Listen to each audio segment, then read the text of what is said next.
আমি শোভনদেব চট্টোপাধ্যায় ঈশ্বরের ঈশ্বরের নামে শপথ করিতেছি যে বিধি দ্বারা ভারতের সংবিধানের প্রতি আমি অকপট শ্রদ্ধা ও নিষ্ঠা পোষণ করি। আমি ভারতের সার্বভৌমত্ব ও সংহতি রক্ষা করিয়া পশ্চিমবঙ্গ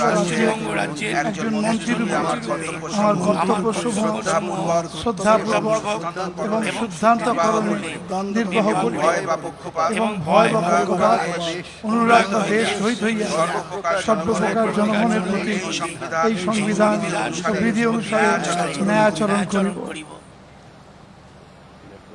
আমি শোভনদেব চট্টোপাধ্যায় ঈশ্বরের নামে শপথ করেছি যে আমার নিকট বিবেচনার জন্য সেই বিষয়ে আনিত হইবে পশ্চিমবঙ্গ রাজ্যের একজন মন্ত্রীরূপে যে বিষয়ে আমি অবগত হইব তাহা ওই মন্ত্রীরূপে আমার কর্তব্যসমূহের যথোচিত নির্বাহের জন্য আবশ্যক না হইলে আমি প্রত্যক্ষ পরোক্ষভাবে কোনো ব্যক্তি বা ব্যক্তিসমূহের নিকট সঞ্চারিত ব্যক্ত করিব না।